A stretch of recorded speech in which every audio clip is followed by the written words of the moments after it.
Ẹ kú dédé àsìkò yìí nílé lóko àti lẹ́yìn odi níbi gbogbo ibi tí ẹ ti ń gbọ́ mi. Ìwé ọ̀run ṣíṣí tí a ti ọwọ́ olùṣọ́ àgùntàn Enoch Adeboye kọ. Ẹ jẹ́ kí a gbàdúrà.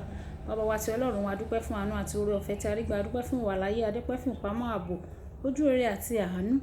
A dúpẹ́ nítorí pé ẹ̀yin ni Ọlọ́run tí ẹ̀ ń pa wá mọ́, ẹ gbọ́ ọpẹ́ wa. A dúpẹ́, ẹ jẹ́ ká rí èní ọjọ́ àìkú. A sì gbàdúrà wípé àìkú baálẹ̀ ọrọ̀ ẹ ò fi jogún fún gbogbo wa ní orúkọ Jésù. Ààbò yín yóò dájú lórí wa. Ọ̀rọ̀ náà tí a ò gbọ́ lẹ́yìn yóò ṣe ayé ọkàn ara wa ní rere, yóò tó ayé wa ṣe. Lórí tí a gbàdúrà lórúkọ Jésù Olúwa wa. Àmín, àmín ní orúkọ Jésù. Èní ọjọ́ àìkú, ọjọ́ 14 oṣù karùn-ún. Ìwé ọ̀run ṣíṣí tí a ti ọwọ́ olùṣọ́ àgùntàn Enoch Adeboye kọ. Àkòrí: ìtúsílẹ̀ kúrò nínú ìdè ọpọlọ. Ìtúsílẹ̀ kúrò nínú ìdè ọpọlọ. Àkọ́sórí wa ní àwọn nínú ìwé Éfésù orí 1 ẹsẹ̀ 18.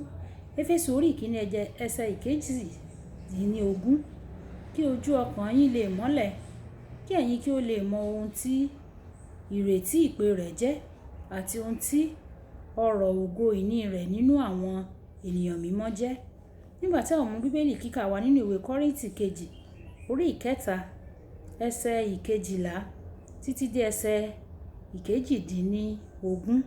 Kọ́ríńtì kejì orí 3 ẹsẹ̀ 12 títí dé ẹsẹ̀ 18 tó kà báyìí pé: ǹjẹ́ nítorí náà, bí a ti ní irú ìrètí bí èyí, àwa fi ìgboyà púpọ̀ sọ̀rọ̀, kì í sì ṣe bí Mósè, ẹni tó fi ìbòjú bojú rẹ̀, kí àwọn ọmọ Ísírẹ́lì má bàa lè tẹ́jú wo òpin èyí tí ń kọjá lọ.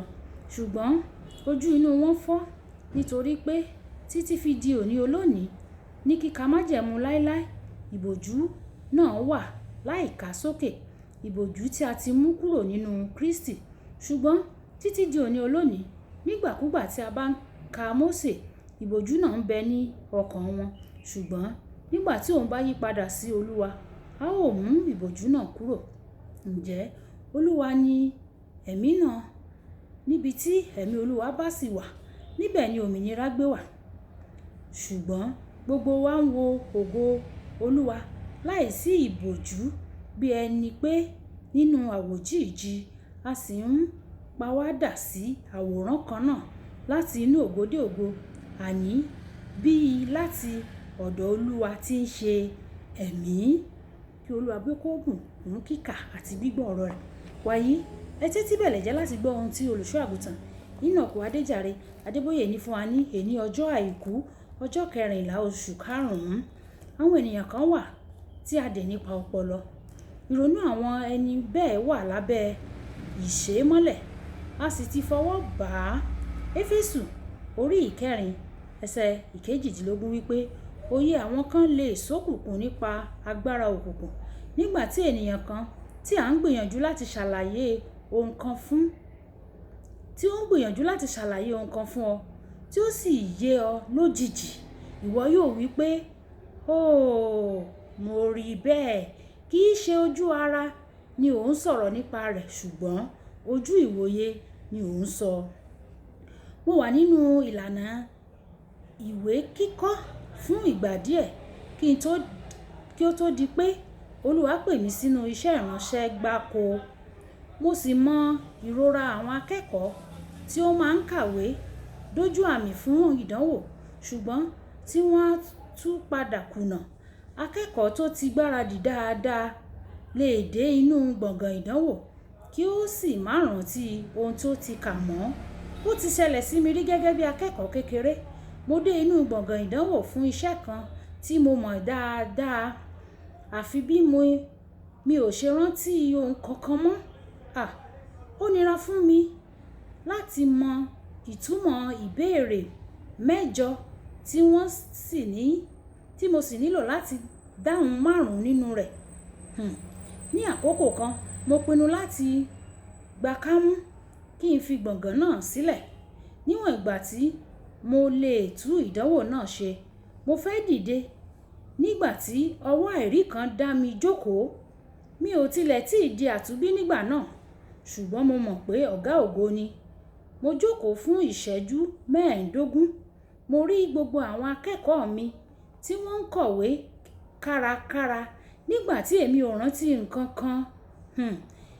Nígbà tó ṣe díẹ̀, mo bẹ̀rẹ̀ sí ní ka àwọn ìbéèrè náà ní àtúkàtúkà. Ní àsìkò yìí, ojú ìwòye mi ṣí sí. Mo mọ ìdáhùn sí gbogbo ìbéèrè náà. Mo dáhùn gbogbo mẹ́jẹ̀ẹ̀jọ.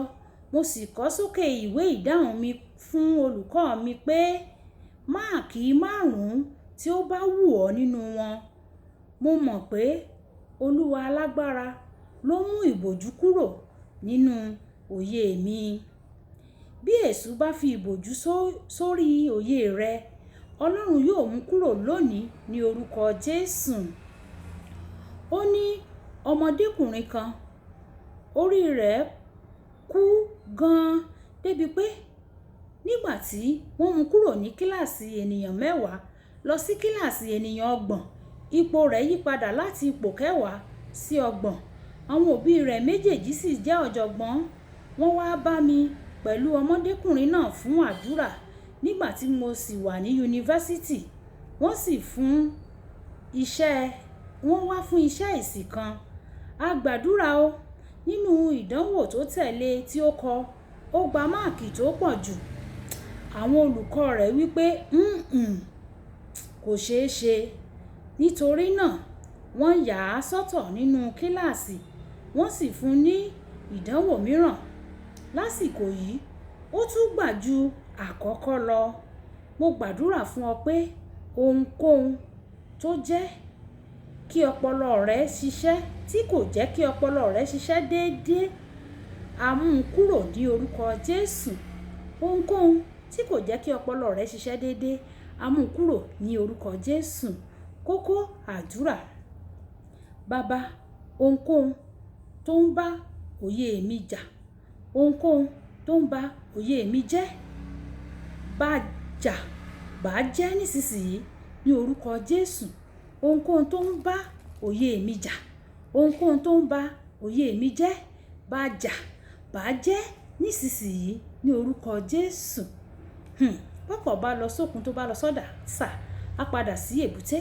Bí tí a ò fi àdàgbà ètò ọ̀run kíkà ti èní rọ̀ sílẹ̀ nìyẹn. Olúwàbùkọ́lá ya kó tí a mọ̀ sí ìyá ènìyàn rere, àwọn ọmọ rere, ọ̀rẹ́ ènìyàn rere ni ó ka ọ̀run ṣíṣí ti èní.